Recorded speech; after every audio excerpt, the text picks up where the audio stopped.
E aí, até fazendo uma pergunta um pouco polêmica, mas eu não tenho o objetivo aqui de menosprezar ninguém e nem de julgar, mas falando de democracia, eu gosto muito de ouvir opiniões contrárias.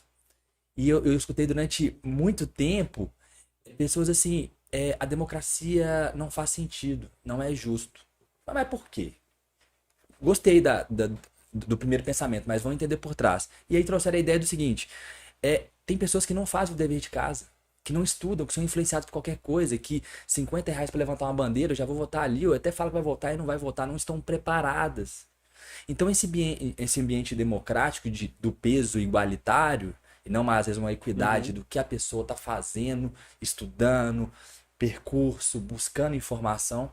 E aí eu queria ouvir de você o que você acha desse posicionamento em relação a esse peso.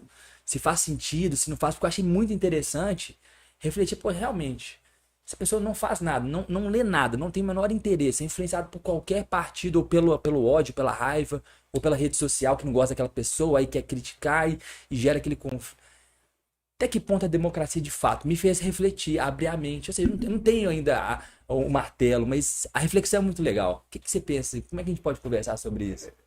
Não sei se dá para ver em casa, né? Mas a minha camisa é uma democracia e o confirma. Isso. Então, obviamente, eu sou um apaixonado pela democracia e entendo que é preciso ter um respeito por ela.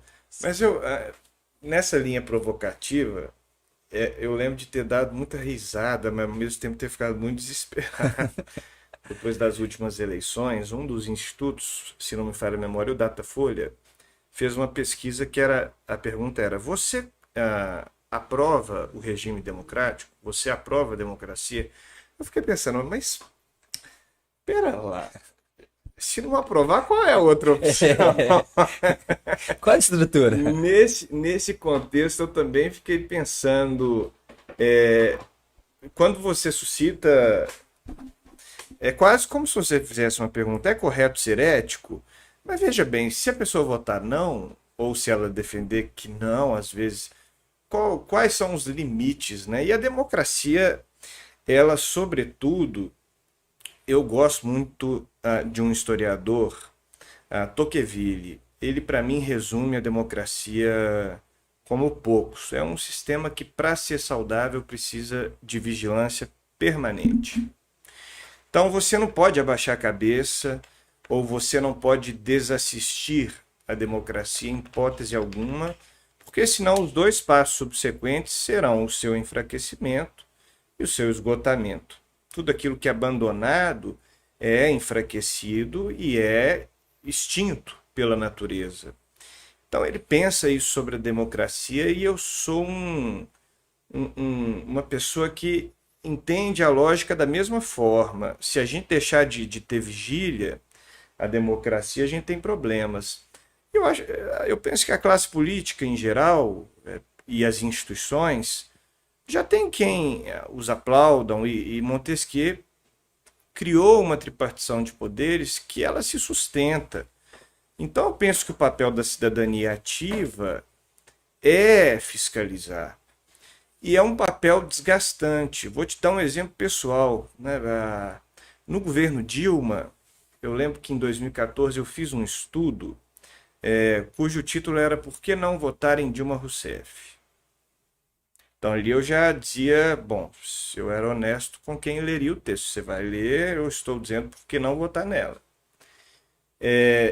Segundo o que eu estudei, do plano de governo que ela tinha apresentado em 2010 e as concretudes, as realizações em 2014 do que ela havia documentado, alcançava em média 23% de eficiência. Ou seja, de cada 4 coisas que ela prometeu, ela não chegou a entregar uma. Tá vendo? Bom de fazer matemática Isso básica aí, na ó. escola. Pronto. Então, nenhuma havia sido entregue. Aí eu fui destrinchando capítulo por capítulo do plano de governo e eu lembro que a Folha resolveu publicar e foi o artigo mais lido de historiadores com menos de 30 anos em condição de colunista da Folha. À Sensacional. época eu tinha 24 anos, mais ou menos. Só que aí as coisas mudam. Hoje há um outro presidente, então o meu papel, no meu entendimento, também é fiscalizá-lo.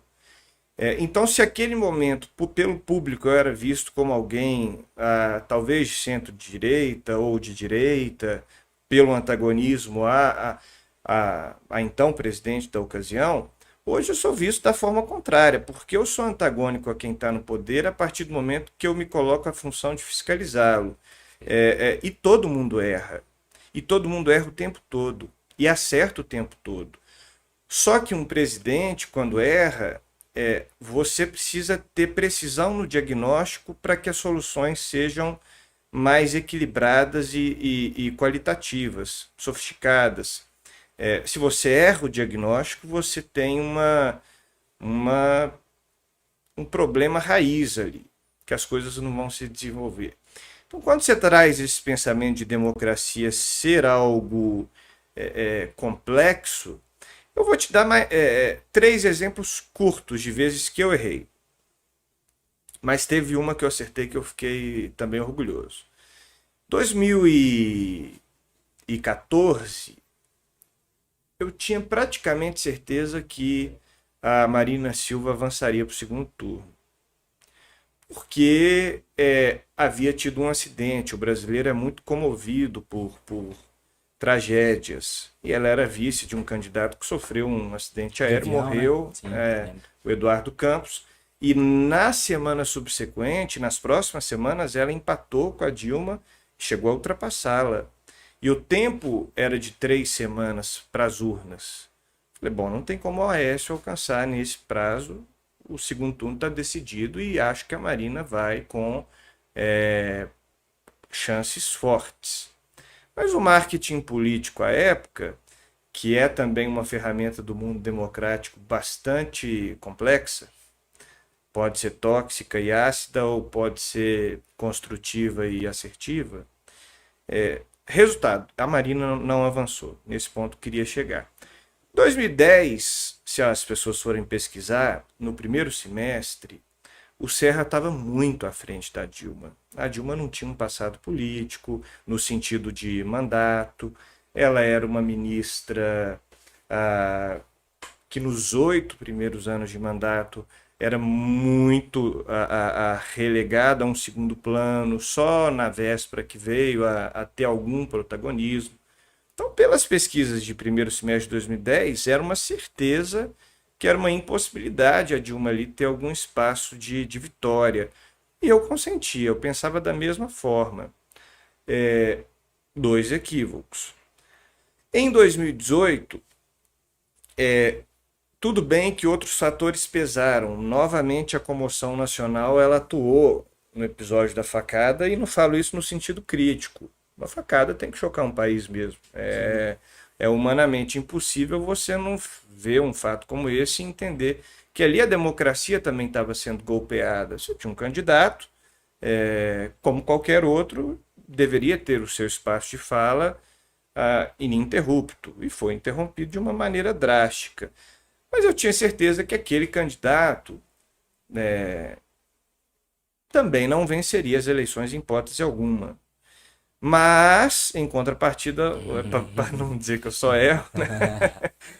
Na ocasião do Trump, eu entendia que ele sairia vitorioso. E ali de 10 historiadores, 9 entendiam que a Hillary Clinton seria vitoriosa.